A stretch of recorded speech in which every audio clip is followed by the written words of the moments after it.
Bonjour, bienvenue, mon nom est Ibrahima Touré, je suis consultant en informatique chez DMR. Dans cette vidéo, s'inscrivant dans le cadre de nos séries de vidéos sur la technologie WPF de Microsoft, nous allons présenter la leçon intitulée Modèle de contrôle sur le chapitre des contrôles templates, leçon à travers laquelle nous allons essayer de voir un peu la différence qu'il peut y avoir entre le côté présentation et le côté comportement de contrôle. C'est-à-dire qu'en WPF, lorsque nous avons des contrôles que nous récupérons depuis la boîte à outils pour les mettre dans notre interface, nous avons des apparences au prime abord qui nous sont imposées, auxquelles nous sommes obligés de nous accommoder, avec quelques écarts que nous pouvons nous permettre en termes d'application de style sur ces différents contrôles ou de changement de quelques propriétés de ceux-là.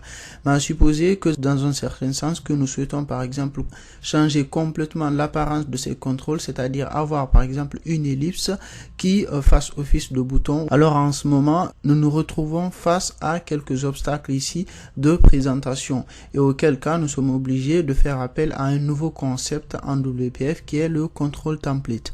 Un contrôle template est un modèle comportant un ou plusieurs contrôles imbriqués ou pas et qui sont réutilisés sur différents autres contrôles dans une interface. Ici, nous allons redessiner un ensemble de contrôles que nous allons utiliser à titre de bouton. Donc pour ce faire, nous allons commencer par placer un border.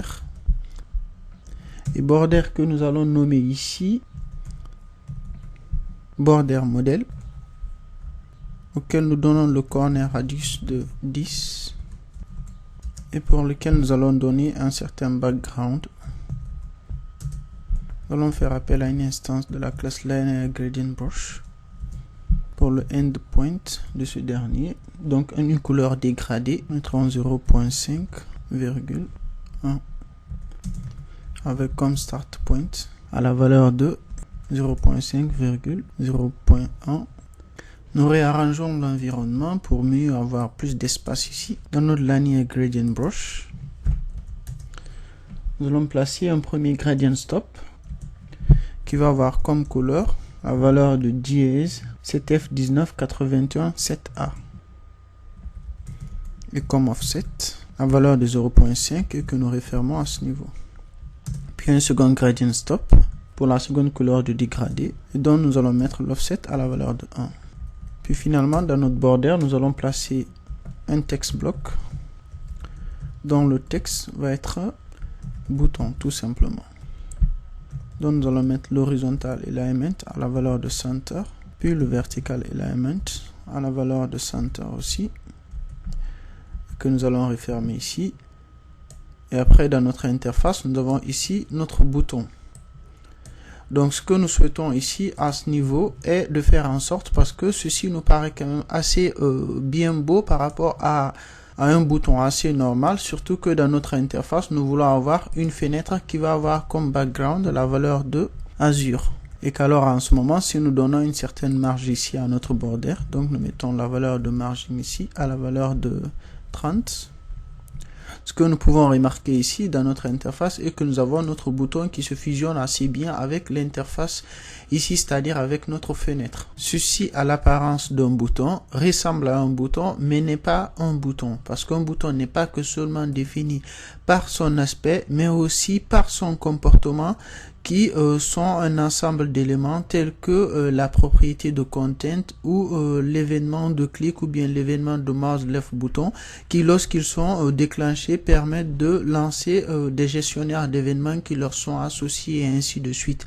Donc pour avoir ce même aspect là défini sur l'ensemble des boutons que nous pouvons avoir dans notre interface, en ce moment nous allons venir dans notre fenêtre et dans laquelle nous allons placer une nouvelle ressource. Donc bien avant d'abord nous allons mettre ici Windows Startup Location à la valeur de Center Screen pour que notre écran puisse se lancer au milieu de l'écran. Donc à ce niveau, nous plaçons une section Windows ressources ici, donc notre window.ressources et section dans laquelle nous allons placer un contrôle template. Donc nous faisons appel à une instance de la classe control_template que nous allons placer comme ressource de notre fenêtre et à laquelle nous allons donner la clé modèle bouton. Et donc pour notre modèle bouton, nous réformons ce control_template là et à l'intérieur de ce dernier, nous allons placer tout ceci. Donc nous copions tout ceci comme grid et finalement nous enlevons ceci à l'intérieur ici et pour la suite nous plaçons ce bouton ici. Donc, ce control_template là est un modèle de contrôle alors qui, lorsqu'il est utilisé sur différents boutons dans notre interface, à travers la propriété template de ces derniers, parce que tout contrôle dans en WPF ont une propriété qui est appelée propriété template. Donc, lorsqu'ils sont utilisés sur ces différents contrôles, permet d'appliquer cette visu là ou cette apparence là à nos différents contrôles et faire en sorte à ce que ceux-ci puissent alors en ce moment ignorer l'apparence principale ou l'apparence par défaut qu'ils ont lorsque nous les récupérons depuis la boîte à outils et alors en ce moment à la place de ces derniers appliquer l'apparence que nous leur donnons à travers notre modèle que nous avons défini ici dans notre classe control_template. Donc pour ce faire nous plaçons un bouton ici et nous sommes sûrs à ce niveau que notre bouton-ci il a tous les comportements de boutons, c'est-à-dire il a autant les propriétés content que les événements par exemple qui sont le clic ou bien le mouse left bouton que nous avons cité tantôt. Donc alors nous allons faire appel à la propriété template de ce dernier et via cette propriété template nous allons récupérer la ressource que nous avons mise ici comme control template. Donc pour ce faire nous faisons appel à l'une des extensions statiques ou dynamiques ressources. Dans ce cas précis nous allons mettre static ressource et nous venons récupérer la clé de la ressource ici, donc CTRL-C et nous revenons ici pour spécifier comme clé de ressource, dire que c'est la valeur modèle bouton et à ce niveau, waouh, c'est bien, nous avons notre bouton ici alors en ce moment. Donc à ce niveau, nous pouvons avoir une ellipse représentant un bouton, un cercle, une image ou quoi que ce soit qui puisse nous venir en tête en termes d'apparence et avoir de même sur ce bouton là toutes les caractéristiques de ceci en termes de comportement. Nous avons ici notre texte bouton et si nous tapons une autre valeur ici par exemple que nous disons mon bouton personnalisé, donc nous mettons mon bouton perso, ce qui se passe est que notre texte ici n'apparaît pas dans ce bouton. C'est plutôt le texte qui se trouve au niveau du modèle ici qui apparaît au niveau de notre bouton ici. Ça c'est un petit souci, ce que nous allons essayer de résoudre pour la suite. Alors pour ce faire, nous allons replacer notre texte bloc ici par une autre valeur qui est le content presenter et qui représente ici une instance de la classe content presenter et qui permet de fusionner les propriétés additionnelles de notre contrôle utilisateur avec notre modèle que nous définissons dans notre fenêtre ou dans notre application.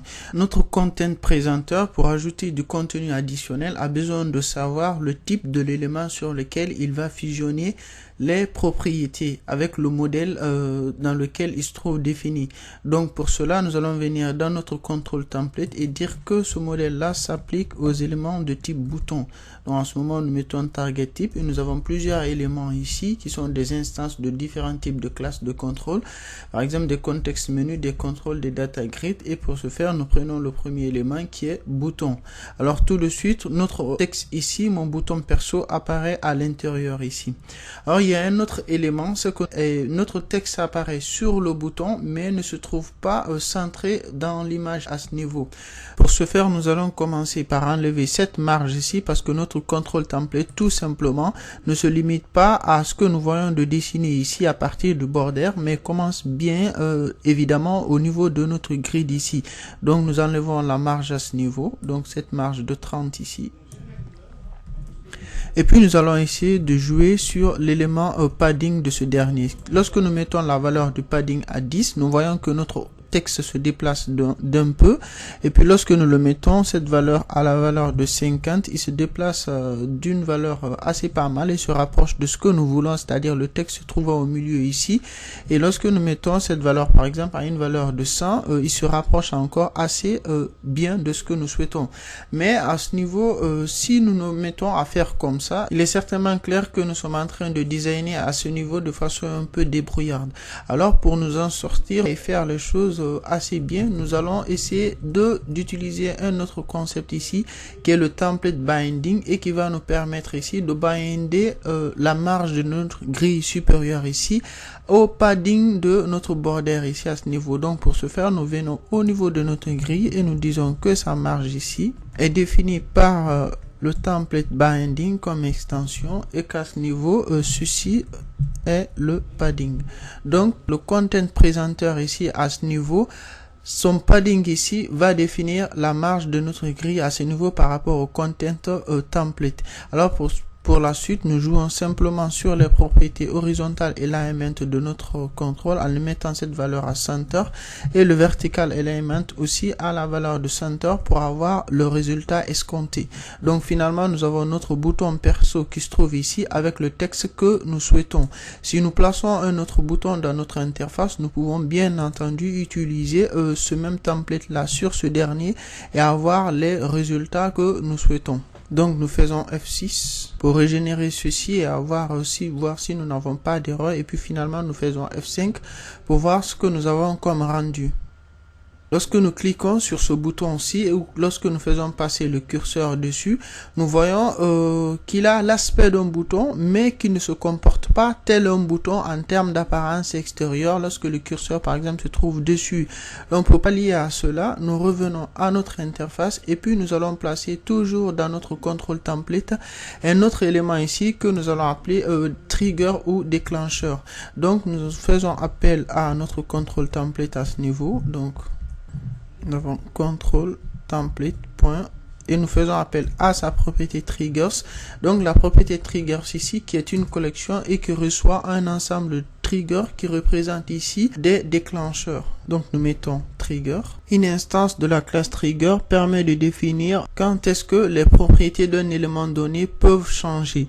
Donc pour ce faire, nous définissons pour la propriété de notre trigger ici, nous dirons lorsque le curseur alors en ce moment se trouve sur notre contrôle, c'est-à-dire notre bouton, donc is mouse over. Alors dans ce cas précis, nous disons lorsque la valeur de ce dernier est à true, donc c'est comme si nous faisions ici une évaluation de valeur, et à l'intérieur de ce dernier, nous allons définir quelques setters qui sont une instance d'une classe qui permet ici d'affecter les valeurs lorsque le trigger satisfait à la condition que nous avons posée.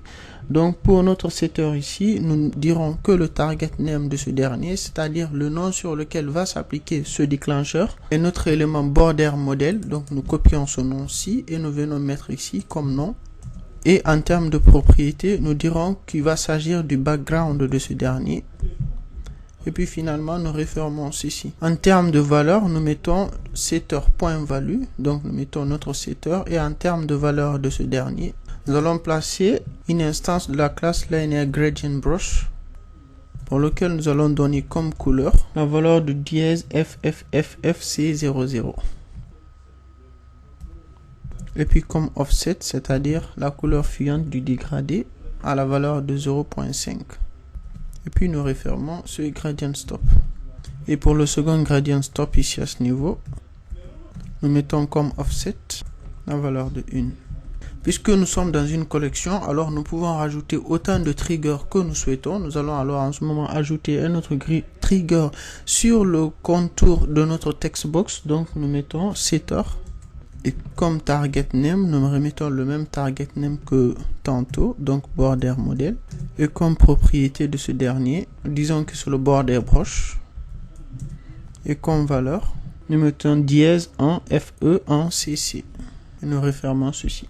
Donc après nous testons tout ceci et finalement nous avons notre bouton, et lorsque nous testons ce dernier et que nous faisons passer le curseur sur ce dernier, nous avons un autre aspect qui apparaît. Ceci ressemble assez bien à ce que nous souhaitons avoir comme bouton. Pour la suite, nous allons placer un second bouton dans notre interface pour pouvoir différencier les deux boutons et voir jusqu'où nous nous sommes rendus en termes de réalisation d'un bouton utilisant un contrôle template. En nous refermons ceci.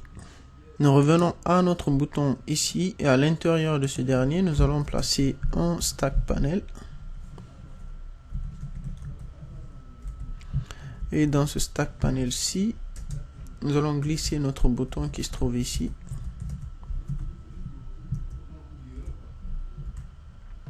Nous allons plutôt placer une ligne, voire colonne. Donc nous allons mettre grid.columns definitions, et à l'intérieur nous allons placer une autre colonne ici, colonne definition, et nous allons placer une seconde colonne ici, et alors finalement nous allons placer notre bouton, et puis nous allons placer un second bouton. Donc nous allons placer quelques valeurs à notre premier bouton ici à ce niveau. Nous allons donner une certaine largeur, par exemple de 200, et lui donner une certaine hauteur de 50. Et puis finalement nous revenons à un second bouton que nous allons placer ici, donc sur lequel nous n'allons pas placer de template, et que nous allons placer dans la colonne 2, donc grid.colonne à la valeur de 1, et puis finalement que nous allons appeler comme content, nous allons lui afficher le message de bouton normal. Et puis nous allons lui donner aussi une certaine largeur de 200 tel que le premier, et lui donner aussi une certaine hauteur de 50. Après finalement nous refermons ce dernier, et nous avons finalement nos deux boutons ici. Pour pouvoir les séparer, nous allons mettre à notre grid ici, à l'attribut grid.showLine, donc showGridLines à la valeur de true, et nous retestons ceci pour voir à peu près la différence que nous avons entre nos deux boutons.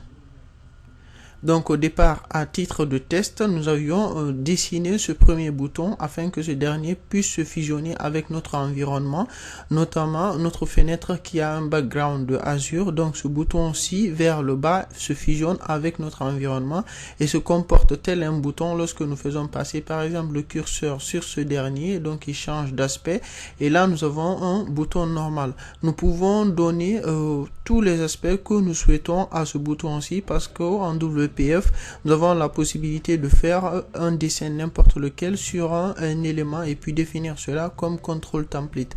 Voilà ce qu'il fallait savoir sur le chapitre control template. Merci d'avoir suivi cette vidéo. Je vous donne assez rapidement rendez-vous dans d'autres vidéos toujours portant sur la technologie WPF de Microsoft. Merci encore une fois de plus. Au revoir et à bientôt.